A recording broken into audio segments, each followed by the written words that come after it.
Hey, we'd like to take a minute to thank our sponsor, iZotope, makers of software and plugins for audio repair, mixing, and mastering. We use iZotope products here at the High Gain. It's an important part of how we've been able to bottle pure podcast gold week after week. And guess what? iZotope offers 1 free month of Music Production Suite Pro, which has all the tools you need to mix, master, and repair audio. Also, you can get 10% off all other software using the promo code FRET10. That's FRET10. All of this is at iZotope.com, iZotope.com.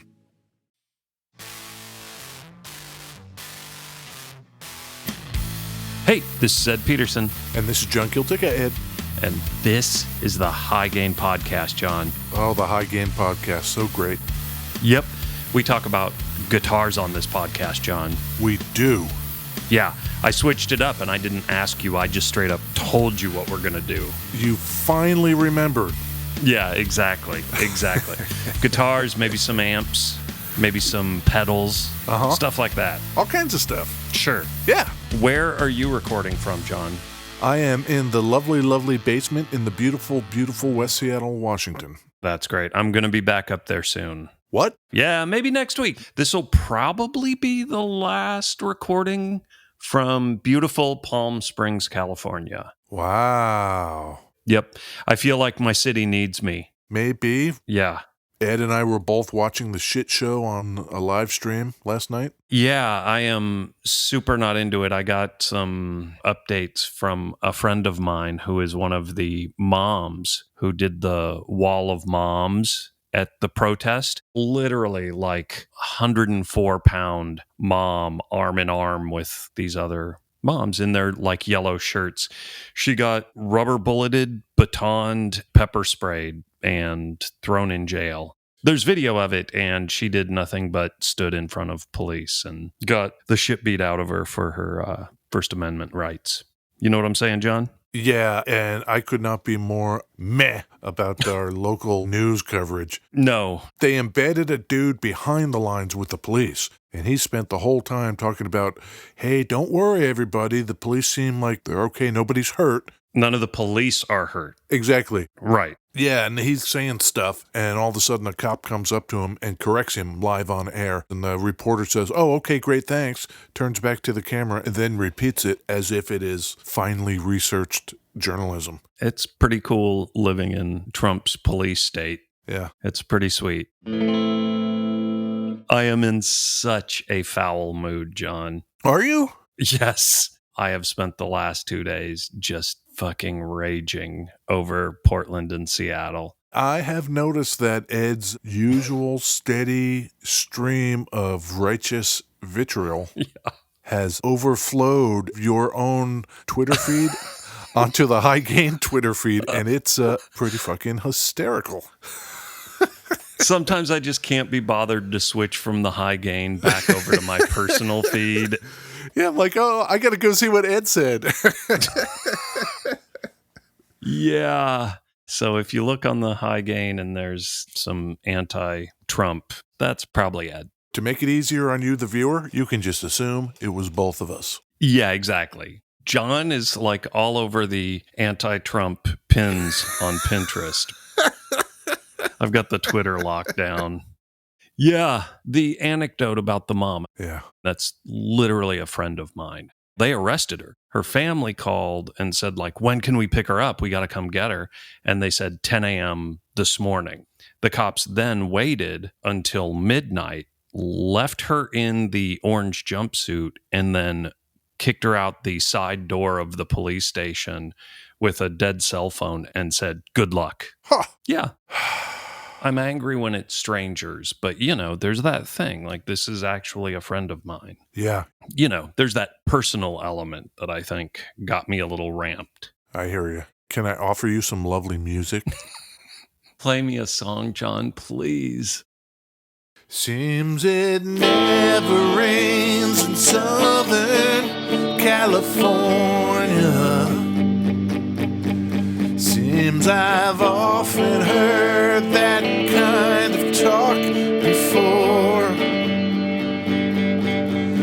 It never rains in California.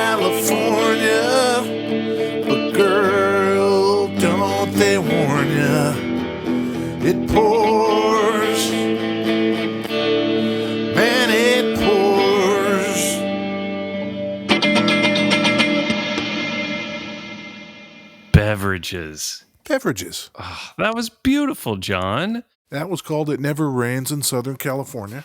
1972 by Albert Hammond. Albert Hammond. Does that name sound familiar to you, Ed? What's the dude from The Strokes? Oh, do you mean Albert Hammond Jr.? Yes. Yeah. That's Albert Hammond's son. Is that true? Like, no shit? That is true. Albert Hammond's son, Albert Hammond Jr., is the lead guitarist for The Strokes. I did not know that. Is the band Albert Hammond? Yeah, it's Albert Hammond. Very prolific songwriter. Has written songs for everybody under the sun, it seems. Wow. I had no idea. He's currently 76 years old. That's great. Yeah. What do you got for a beverage, Ed? I have, your standard black coffee. Yes, standard black coffee. Still working my way through that Starbucks house blend bag. But yeah, black coffee and a Lorina, Lorina, Uh-huh. artisanal sparkling blood orange beverage. Whoa. It's French. Ooh, French. That makes everything better. Lorina? Lorena? Lorina? We should ask our man from the last episode, Nicholas from Paris, France. Nicholas, what is it? From 1895, blood orange. That's awesome. Delicious. How about you? What do you got? I am diving into the stash that Orca sent us. Mm-hmm. So I've got an Earps original sarsaparilla.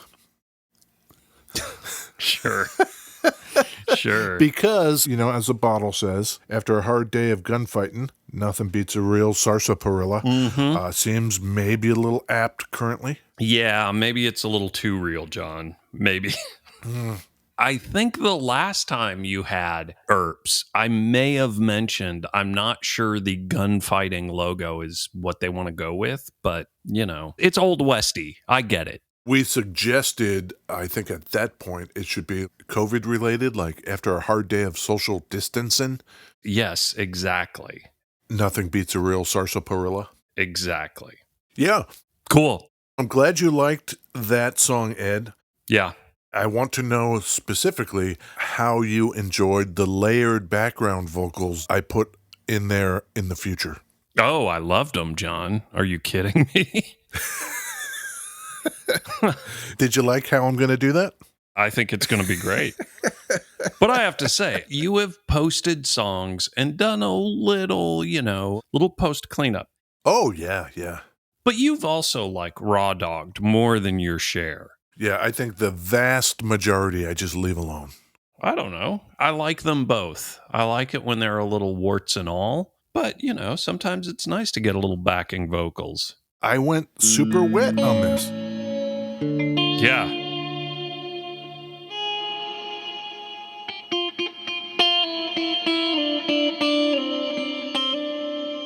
That sound comes to us courtesy of you. Is that a Meris Mercury 7? It is. And an Old Blood Noise Endeavors Dark Star combined.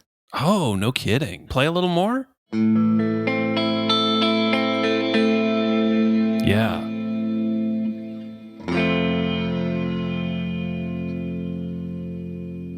Yeah. Yeah.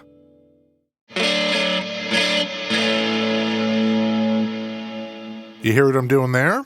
Putting a little dirt on it? Yeah, I have the 1981 DRV pedal set to as low as it will go. Aren't you proud of me? Great. I think you're doing a great job, John.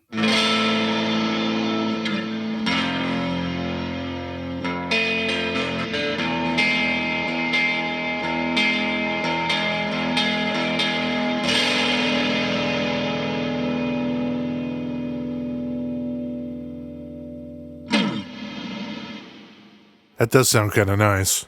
What kind of guitar do you got there, John? Today, Ed, I have a Gibson from way back yonder in their nasty, nasty New Orleans days. Oh, yeah. Yeah. So, 80s? 70s. Oh, okay. Early. Yeah, so I should probably just kind of set the stage for you here. Okay, sure. The year, Ed, was 1972. back to the Albert Hammond song. That's why I chose that song. Well, that and You're Leaving Sunny Southern California. So I thought, a little California song for Ed. I need to go back. My city needs me, but I don't want to leave, John. I'm sorry, Ed. It's okay. So in 1972, give you a little context here, the first episode of The Price is Right aired. Cool. You getting a sense of it? I don't know. I guess I would have thought that was earlier. Our man Bob Barker, the host there? Yeah. 96. We did not lose him? We did not. Oh, that's fantastic. I couldn't take losing Bob Barker and Olivia de Havilland in the same week. Then maybe I shouldn't mention Regis Philbin. Oh, no. That was yesterday. Oh, no. Yeah. Also in 1972, our man Bobby Fischer. Chess guy. Yeah. He beat Boris Spassky in a chess match in Reykjavik, Iceland, becoming the first American chess champion. Like Grandmaster dude. Yep. So people are playing chess. People are watching Bob Barker. Yeah. That's the context in 1972 when Gibson decides, what are we going to do for a new guitar? We can't do just any old thing. They've got this model called the L-5, an archtop jazz box. Super duper fancy. They introduced it in 1922. Whoa. That's how long that thing's been around. That's their super fancy box. Okay. So for some reason in 1972, they decide, hey, let's make a solid body version of that. Oh, no kidding? That's what this is. Wait, you sent me some pictures and I didn't really... Oh, that's a solid body. Yeah. Weird. This is pure Norlin. This is exactly what you would expect from those dudes. Yeah, I think so. Let's take our most beloved archtop guitar. We'll make it a solid body. Like, oh, cool. The people will love it. Yeah, exactly. Spoiler, the people didn't love it. Huh. That neck is rad, though. The book kind of thing at the bottom. The open book at the bottom of the neck where it meets the body. Yeah. As well as on top of the headstock. So it's like a little echo there. That's very cool. Triple binding or something? Front and back, Ed. Wow. So this thing was not a entry level. Not by any means. I have an L-5S, S being solid, from 1974 in my lap. This would have gone for $985 plus $110 for the case. I'm thinking that today dollars, that is like $4,300. That is $5,150 plus another $575 for the case in today dollars. Oh my God. These guys. Let me run down these wacky appointments for you. Okay, yeah. You mentioned the triple binding. Yep. On the neck, on the headstock, on the top of the body, on the back of the body. It's crazy, dude. Yeah. It's got what they call an Art Deco tailpiece, gold with silver inlay, and then it's engraved. It says L-5S across it. It's got what some call a harmonica bridge. It looks like the holes of a harmonica if you're looking at it sideways. They actually called it a wide travel tunematic bridge. Ooh, cool. The saddles that you can adjust forwards and backwards. Mm-hmm. You have more room to do that. The control panel on the back. Sure. It is not plastic. It is a matching piece of wood. Oh, that's cool. And there are 2 stripes going down the back of the neck. It's a 3-piece neck sandwiched with a dark colored like rosewood or something. It's very, very pretty. I'm super into it. I sent you a headstock shot. They call that the flower pot inlay. Oh, like a vase. To me, it looks like flames, like an urn. Yeah, totally. But I could see it as a flower too, I guess. All right. It's got 2 super humbucking pickups. Sure. You want to hear it? I think so. Okay, so Bridgie? Yeah. Give you some necky?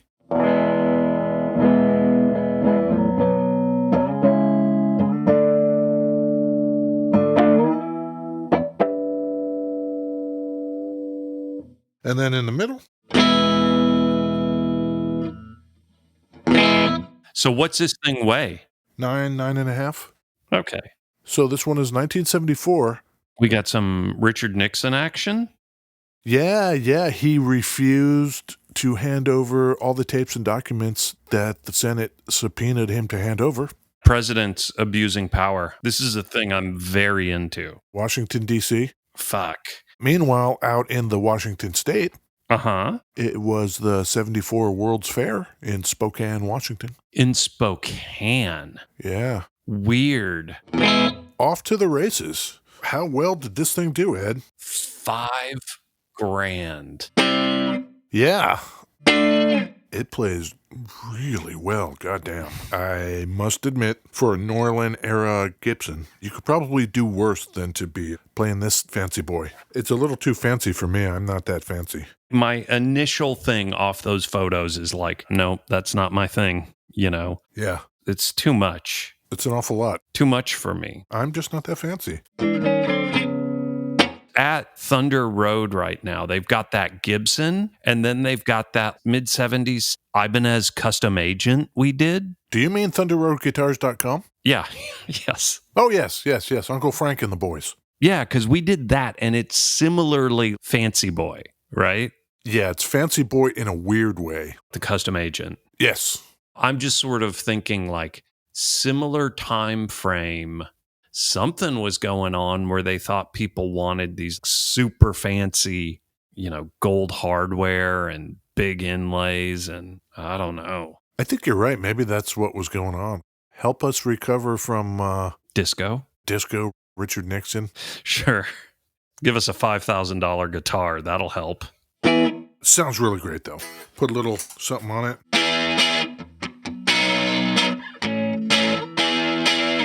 You ready for a question? Yes. Could you tell who this guitar was sort of marketed at? I could see jazz, and I could almost see the weird, fancy hee-haw crowd. Gee, I don't know about that. Maybe. It took off, indeed, with some jazz cats. Okay.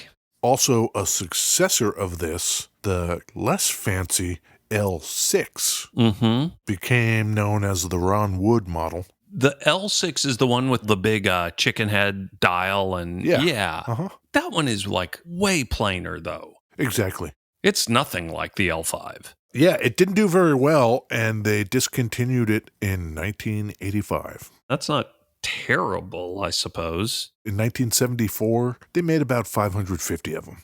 And so you got to think if it's pretty unpopular as that 9 years, 10 years goes by, they're making less and less probably.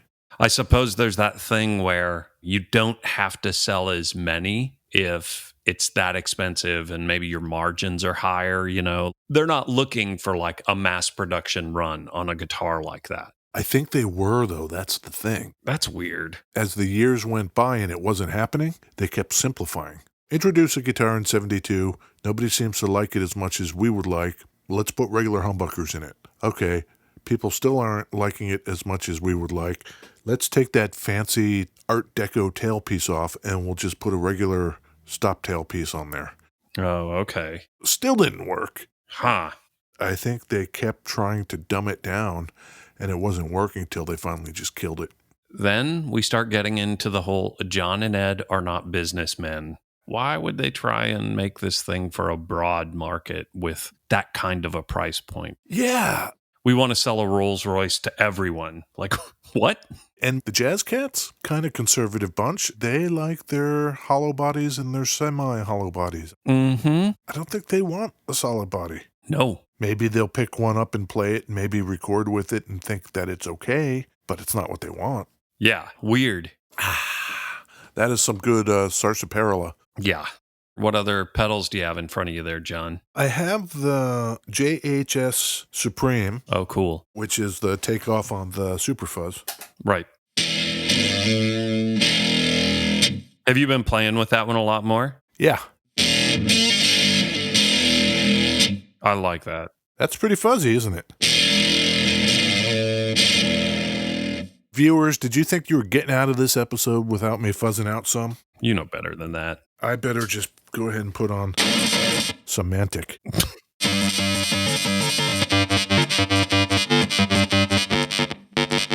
Did we leave it in, John, where Nick Reinhardt said he was very excited about Mantic stuff? I think we did. Yeah. I really like the Mantic stuff. Yeah. I am unabashed. If Nick is getting excited about some V next of Mantic, oh man, what's that going to be? Remember when we had our man Ken Labar on from Madison, Wisconsin? Sure. We were talking about various dirt pedals and such. Sure. And neither you nor I had heard of the Mantic Flex Pro. So our man Ken boxed one up and sent it to us. How good of a guy is that? So based on playing with it, I'm like, ooh, must have. And it's become one of the go-tos. Yep. It's fucking cool. How about that? It's pretty good.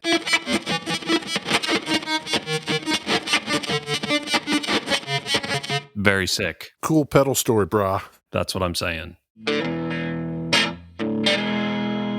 Back to the DRV on its lowest setting. Really seems to bring out the character of this actual guitar.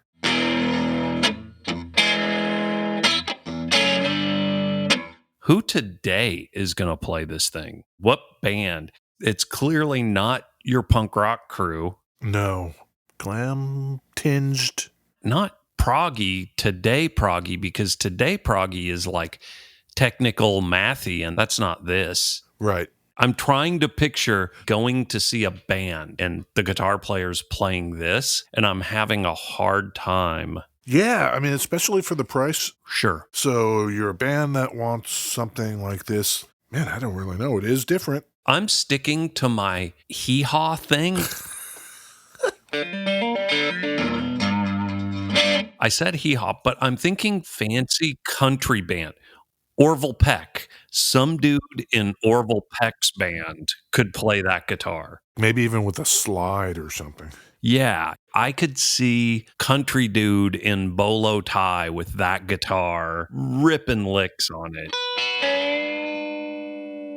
That's kind of Orville Pecky. We should get Orville Peck on this show and hang out with him. I think that would be great, Ed. Okay. Should we open up the mailbag some more? Oh, do we have more? We have more. These are going to be surprises to me. I have no idea what we have mail about. This comes to us from our man Peter Bennett. Okay. The subject of the email is Love Your Podcast. Oh, Peter. That's great. Sucking up. Clearly, you're doing it right. Yeah. And the message is, just wanted to reach out to you and say, I love your podcast. I was laughing out loud listening to the Matt Southworth episode. Lolling. Yeah. Thanks for that, he says. Good medicine these days. Keep it up. You know, Comic-Con is not going on this year for the first year in like 50 years or whatever it is. Rather, it's not going on in person because of the COVID business. Right. So they've been doing panels. They've been doing online Comic-Con. They did the Eisner Awards the other day, you know, Comic-Con stuff. Right. A Matt Southworth book got announced. They did a panel. I read the article about it. Yeah. It's interesting that our man Peter Bennett was listening to the Matt Southworth episode because I think there is a comic intersection there. I won't say much more because we don't like to blow open the lid on our viewers' privacy. We care too much. Sure. Except to say, Peter, thank you. Thanks. Thank you for listening. Thanks for the message.